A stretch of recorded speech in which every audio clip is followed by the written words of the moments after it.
Let me show you how I turned this into this. Hello, and welcome back to Studio Bonbon. My name's Siobhan, and happy Valentine's Day. Okay, so it is no longer Valentine's Day. This video ended up taking quite a lot longer than I expected, so I'm going to ask that you suspend your disbelief, and let's just pretend that it is still, indeed, Valentine's Day. Today we're going to be doing a very special two-piece thrift flip in this wonderful hot pink color, which I feel like is really appropriate for Valentine's Day. And I'm also going to be talking a little bit about self-love and some of the things that I do on this day to make it a special day, even though I'm single. So go ahead and grab your coffee, your sewing, your knitting, and I hope you enjoy joining me for this project.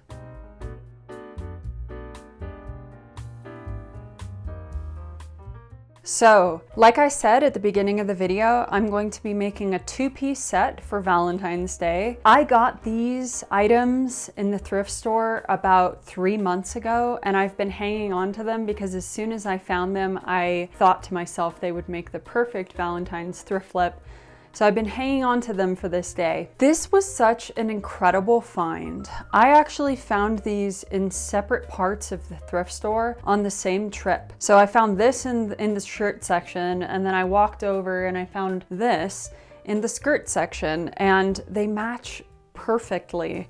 They're both this really beautiful hot pink fuchsia color, which I absolutely adore. This skirt is very long and oversized. It has an elastic waistband and it's 100% linen. It's 100% Irish linen, which just means that the linen was grown in Ireland. Ireland has a really wonderful climate for growing linen. So I was delighted to find that. And then this shirt, I'm pretty much 100% sure that this is 100% silk, but whoever owned this removed the tags. So we're gonna have to do the burn test on this one to determine if it's 100% silk or if it's a synthetic fiber. If you know me, you know that I only wear and work with 100% natural fibers. Just by the look of it and the feel of it, it's very dry and papery, kind of like crunchy almost.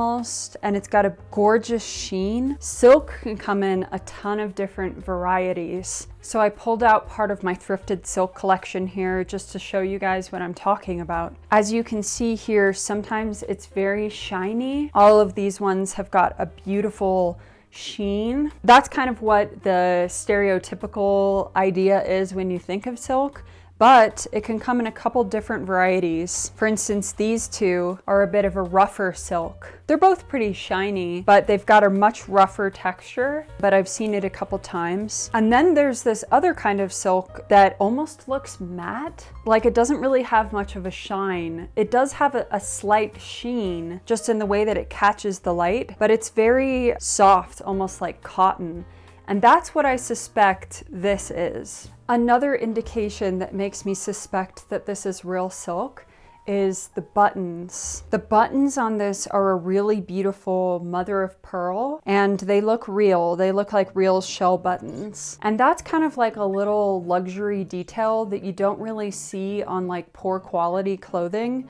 Usually that's a sign that it's a luxury brand or that the fabric is really nice if you see these mother of pearl shell buttons. So we're gonna go ahead and do the burn test on this and see if it is indeed real silk. What you're looking for the burn test is whether or not the fabric burns and turns into ash, or if it turns into like a little plastic globule. If it turns black and it turns into like a little bead of plastic, that means that the fabric is made out of plastic. However, if it's a natural fiber, it's going to burn away to an ash and it will crumble away into nothing. So what I think I'm gonna do is, I hate to do this because I really do love to save like every inch of fabric, but I'm gonna cut just a little bit off the hem here at the bottom of the shirt because I think I'm gonna be cropping this anyway. You really don't need a lot of fabric. In fact, I heard some people commented on my video that you can do this with just a couple threads. Like you can just grab a loose thread and burn that and see if it burns away. But I like to have a little bit more fabric so I can really see the effect.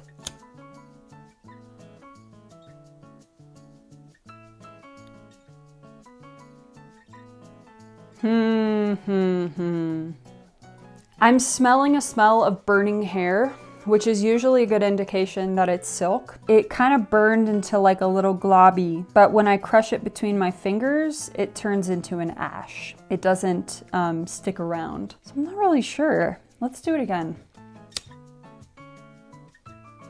One thing I'm noticing is that it's not catching on fire at all. Like as soon as I remove the flame, it goes out, which is usually a very good indication that it's silk. You can see some sort of like globules that have formed, but when I crush it between my fingers, they completely disintegrate into an ash. So I'm gonna go ahead and say that this is a natural fiber. If you disagree and you have more experience with this, please let me know in the comments. Does that look like silk to you, or does that look like plastic?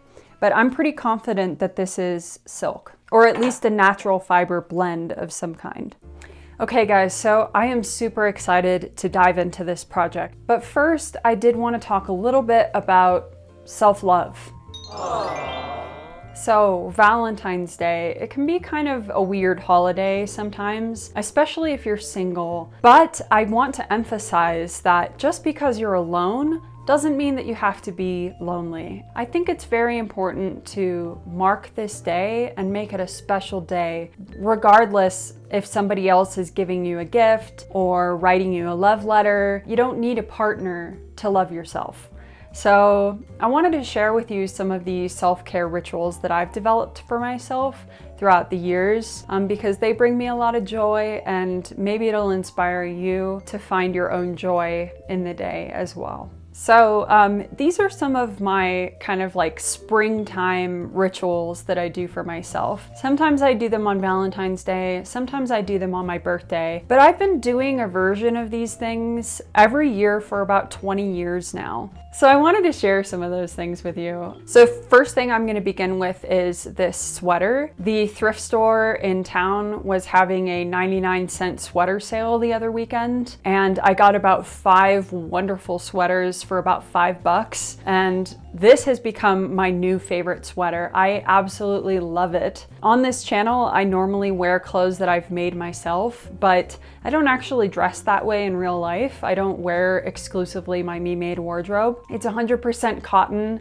This turquoise blue is my all-time favorite color, and it just makes me feel really happy to wear it. So that's a small thing that I've done today to make the day feel a little special, and that makes me feel a little bit more like myself. I made myself some chai tea. I'm drinking this today instead of coffee. This is a recipe that was shared with me many years ago by a friend of mine. I love to drink chai tea when the weather is cold instead of coffee because it's just the perfect like warming drink, and I love to make mine spicy, really spicy. I use a ton of spices. I use cloves, aniseed, cardamom, cinnamon, allspice berries, and a ton of fresh ginger. The key is the fresh ginger. It makes it so spicy and warming from the inside out. It's just delicious. And I love to have mine with a little bit of milk and some honey. And so that's what I'm drinking today instead of coffee. It's just a little bit more luxurious than what I would normally do. Next, I bought myself a bouquet of tulips. You might have already picked up on this, but tulips are my all-time favorite flower. I have them on this channel a lot. I have some fake tulips that I use. They remind me of spring. They're only in season for a short period of the year. And so whenever tulips are in season, I love to get bouquets of them. They're just so beautiful and kind of minimalist. I love the colors. I love this kind of like lime green, and this shade of pink is really pretty. They just make me feel so happy. So, you know, you don't need a boyfriend to buy you flowers, okay? You don't need a girlfriend to buy you flowers. You can buy yourself flowers, and I encourage you to if it brings you happiness. And I know for me, bringing in fresh flowers into the house just brings me so much joy. Yeah, I love it. They just make me smile. And then I bought myself my favorite candy, which is black licorice. My real favorite candy is actually all sorts licorice, but I couldn't find it. They had it in the store, but it looked kind of old. So I got just normal black licorice. And I have it in this special bowl. This is a porcelain bowl made by my friend Hillary. And funnily enough, she actually made this for an ex-boyfriend of hers. She put a lot of care and love into this little bowl. She wrote on the bottom, "To him." I won't give away his name, but it's just such a, it's a precious object to me that I cherish. It's probably silly, but I love this bowl so much. And there was obviously like so much love that was put into it. It's such a perfectly made object. And then I bought myself a pomegranate. I have been buying myself pomegranates on my birthday every year for about 20 years now, since I was about 16. Let me see, I have to do the math. Okay, so it's 2025, I'm 35, minus 16. So like 21 years. Is that right? 21 years? It's about 20 years that I've been buying pomegranates on my birthday. Pomegranates here in the US are only in season for a very short period of time, and it's usually around February, March, and it always coincides with my birthday, and so it's kind of become a birthday routine for me, as well as a Valentine's Day routine. Pomegranates are kind of difficult to eat, and I just love the sense of mindfulness that you get from eating a pomegranate. Like you have to take your time and slowly pick out the seeds, you know? And I just relish that experience of like sitting down with a pomegranate and slowly eating it and just like taking the time to once again mark the year. I feel like they're the perfect springtime food because just like tulips, they're only in season for a very short period of time. So you kind of got to grab them while they're here. One of my favorite Valentine's Day gifts ever was a book of poetry and a pomegranate. That felt very special to me at the time, and so I've kind of memorialized that.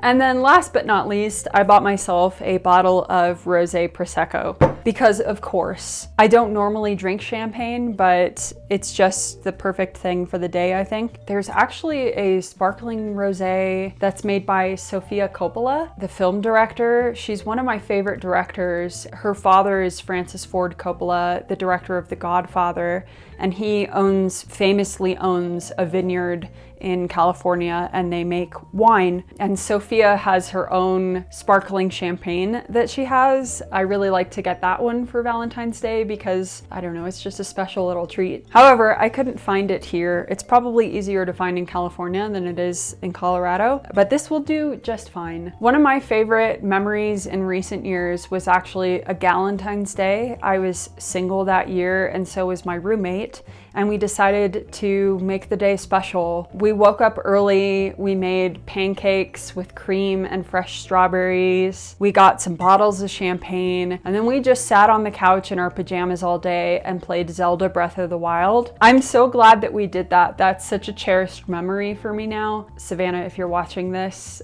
I miss you. And I hope that you're doing well today. Happy Valentine's Day. So yeah, those are some of the things that I'm doing today to make the day special. And I encourage you, whether or not you're in a relationship, to go out there and make the day special for yourself. Go for a walk through the neighborhood and smell the flowers. If you live near the ocean, take a beach day. Go buy yourself flowers. Go buy yourself chocolates. Tell everyone you love that you love them. And especially tell yourself. We need more love in this world. So the best place to start is by loving yourself. Anyway, I hope that wasn't weird. Okay, let's go ahead and get into this project. As always, the first step here was to draft my pattern. I draft all of my patterns from scratch. Starting from my bodice block, I brought the shoulder seams in by bringing in the armhole and deepening and widening the collar. I kept the side seam dart, but I got rid of the waist dart so that the shirt would have a slight flare, and I added a very slight curve to the bottom of the top. I did a similar thing to the back pattern piece by taking in the shoulder seams so that they would match the front pattern piece. I also lowered the collar just a little bit and got rid of the armhole dart. I also got rid of the waist dart so that it would flare similar to the front of the top, and curved the bottom so that it would be longer in the back. For the skirt, I started with this skirt block. I wanted this skirt to be a wrap skirt that would button down the front, so I split the front pattern piece into two pieces, drawing a line down from the left waist dart. I lengthened the entire skirt so that it would fall just below my knees, but other than that, I made no changes to the back pattern piece. And finally, I drafted a custom waistband to match all of my pattern pieces. Then I tested my pattern by sewing a mock-up from a thrifted bedsheet. As you can see here, I added a gathered ruffle to the top to make it into a peplum top. On the back of the top, I installed an invisible zipper since it was somewhat of a tight-fitting top. As you can see, the top slopes from the front to the back so that it's longer in the back. I added buttons along the front side panel of the skirt using a special technique which I'm going to showcase later in the video. And just a note here, I didn't do any finishes on this. I didn't hem it. And the armhole and collar are just raw edges without seam allowance because I was mostly focused on the style lines and making sure that everything fit properly at this stage. And luckily I was really happy with it, so I decided to go ahead and move on to the final garment.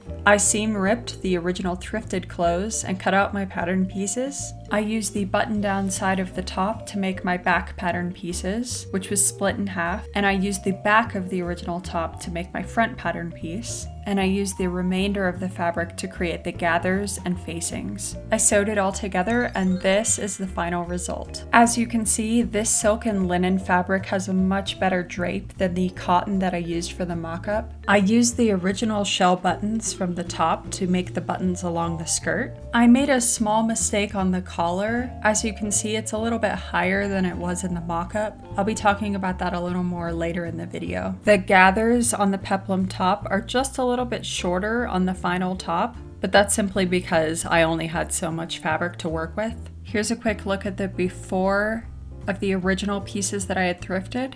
Overall, I'm delighted with how this Valentine's Day thrift flip turned out.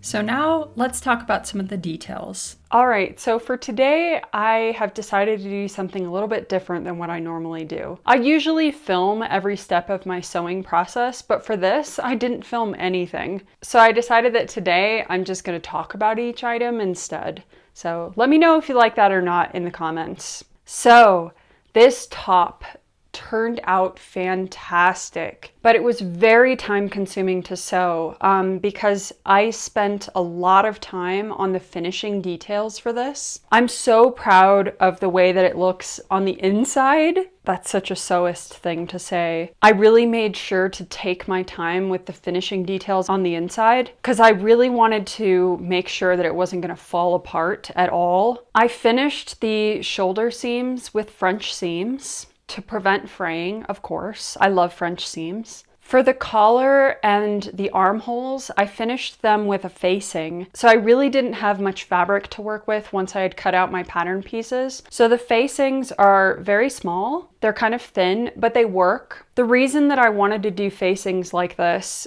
was because I didn't want there to be any stitches on the outside of the shirt. I did understitching all along the collar and the armholes, and it gives it a very nice, sleek, kind of minimal look on the outside, which was very important to me because this is a silk fabric, the fabric bunches ever so slightly where the stitches are, and I didn't want there to be anything on the outside of it. So I'm really happy with that. I feel like it gives it a very clean finish and a very clean look. For the side seams, I didn't really have enough fabric to do French seams, so I ended up finishing them with a bias tape finish. It's a little rough and it looks a little ugly, but at least I know that it's not going to fall apart. And that's what's most important to me. It's not real bias tape. I didn't actually cut it on the bias simply because I didn't have enough fabric, but it was enough to wrap around the edges. And I feel like it looks pretty good.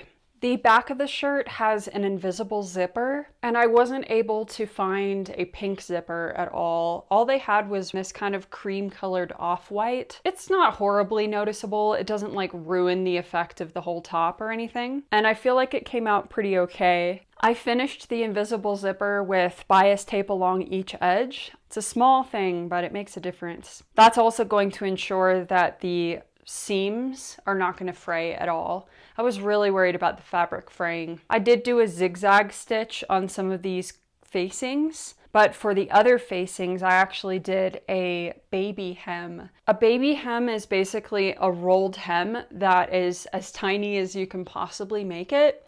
And I feel like it's a great finish for finer fabrics like silks. The fabric has to be kind of delicate in order to be able to get it to be that thin, but I was able to make it work on this, and I think I prefer that to the zigzag stitch.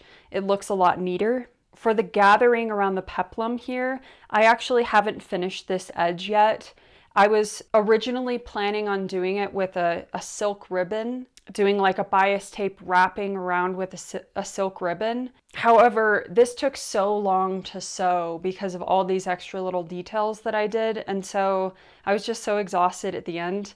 I think I'm probably going to end up finishing this with a zigzag stitch, but you can see in here how badly it's fraying already. I haven't even washed this yet. I washed the original shirt, but I haven't washed it since making the shirt, and I'm definitely afraid that it's going to fall apart. So I'm going to finish that with a zigzag stitch at a later time. For the peplum gathers at the bottom, I didn't measure this out or anything, and I didn't actually make a pattern piece for it. I just took as much fabric as I could get from the shirt and gathered it all into one long strip. There's actually 4 pieces here that I finished with French seams. There's 2 long panels in the front and in the back, and then at the sides there are 2 shorter panels. And you can't really tell from the front that there are seams there. The gathering kind of hides it, so I'm pretty happy with that. And then I finished the bottom with another baby hem all along the bottom. Because it's got a ruffle, it's probably going to move up and around with movement.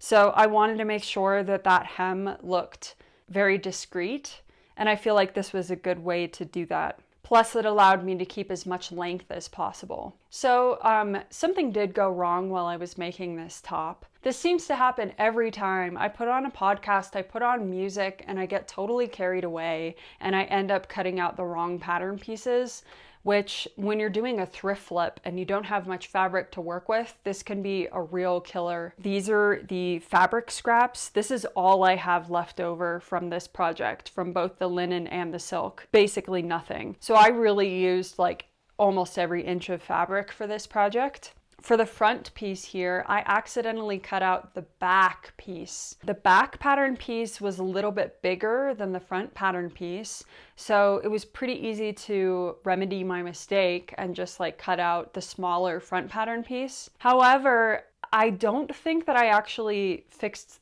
the collar.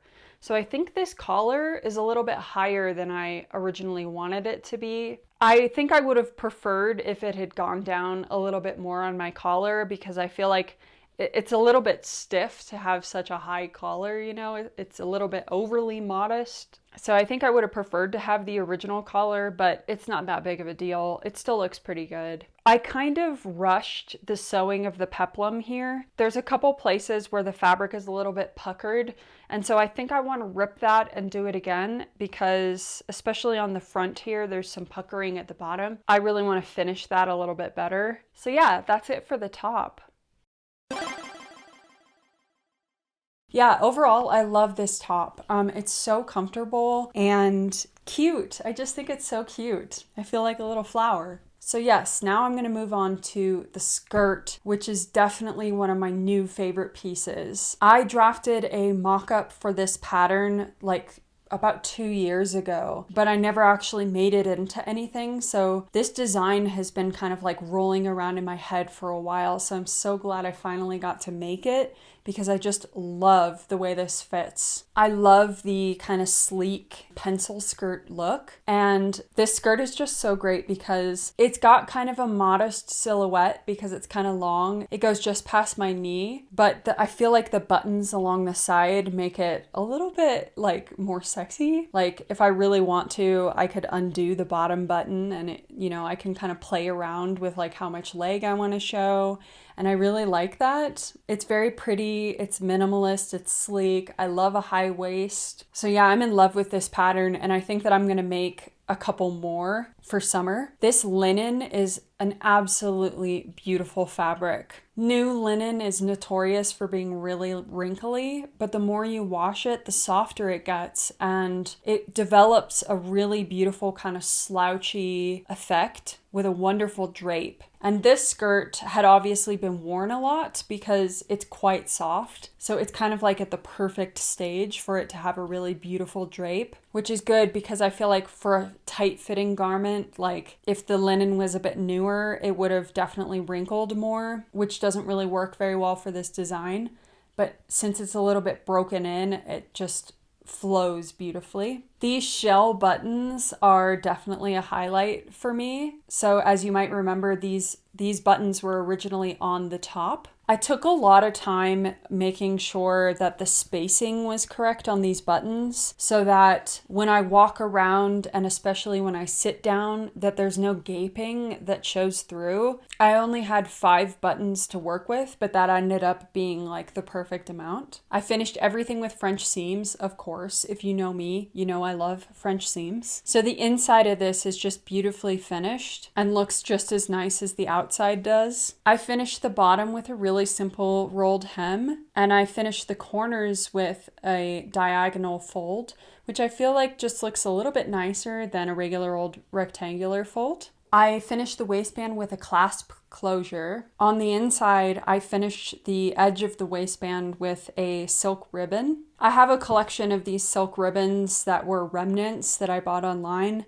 and I love to use them to do finishing details or to do tags. So that's what I did on the waistband here, and I just think it looks so pretty. It's just a little couture finishing detail that I love. Just because it's on the inside doesn't mean that it shouldn't look nice. And I did this by hand. So I sewed the ribbon into place with the machine, and then I folded it over and stitched it by hand. So it did take quite a while, but I'm really happy that I took the time to do it because it's one of my favorite details on this skirt. There is a seam down the back of the skirt, but I don't think that it's super noticeable. That one is finished with a French seam as well. Unfortunately, I didn't really have enough fabric to make one solid piece for the back piece. I had to use the largest piece for this front panel, but it turned out pretty well anyway. Probably the most interesting thing about this skirt is the way that I did the buttonholes. With every project, I like to try and learn a new skill and add in a little design detail that makes it just a little special. This technique I found on Instagram, and I just love the way that it looks. Basically what you do is you take a piece of bias tape and you attach it along to the seam where you want the buttons to go, and then you stop right above where the button is going to be and leave an opening and continue sewing. I'm doing a really terrible job explaining this, but you basically leave gaps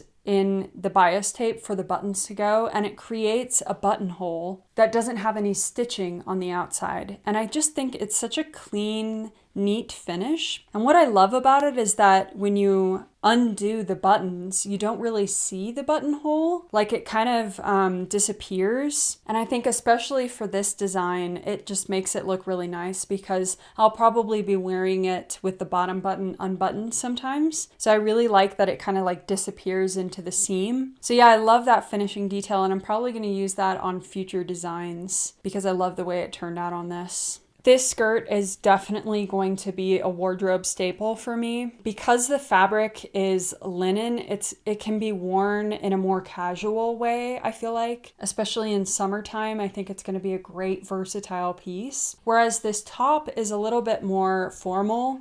It's probably something that I'm going to reserved for special occasions rather than wearing on a regular basis. But this skirt, I think, can get a lot of wear. It is quite a loud color, but I feel like if I pair it with something softer on top, then I can pull it off in a casual way. But yeah, I absolutely adore it. I'm so happy with the way that it turned out. Okay, so just for fun, I thought I would do a cost analysis on this project. So I do a lot of thrift flips, but I haven't really talked much about the accessibility of doing thrift flips. What I love about it is it's a great way to find high quality fabrics and make clothes for pretty cheap. It's a lot cheaper than buying these fabrics new. Linen and silk, for instance, are very expensive fabrics if you buy them new. So it's a lot more affordable, especially when you're just learning how to sew and like you're probably going to be making mistakes. It's a very low risk way to learn how to make your own clothes. and still have the finished result be really nice. So this shirt cost $4.99 in the thrift store, and the skirt was $6.99. And those might have been on sale. You know, sometimes they have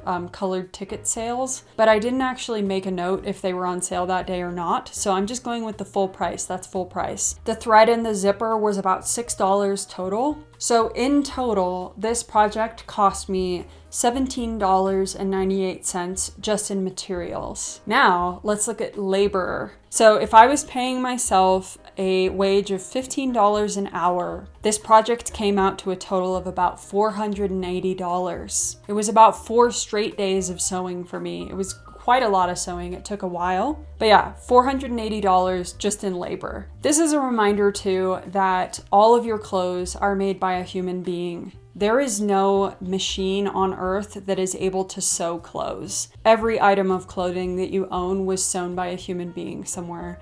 So I think it's interesting to keep this in mind. It was a very affordable project to make. It was time consuming, but the materials themselves were very affordable. So I just thought I'd share that with you guys, in case you find that interesting, in case you need some motivation to learn how to sew. Thanks for joining me for this project, and I hope that you guys enjoyed watching the transformation. I know for me, sewing is such a great form of self-care, and I had such a great time making this for myself this Valentine's Day. Valentine's Day is long gone at this point, so sorry this video is so late. My tulips died a couple days ago, but I hope that you guys had a great Valentine's Day and that you're taking care of yourselves. All right, we'll see you next time.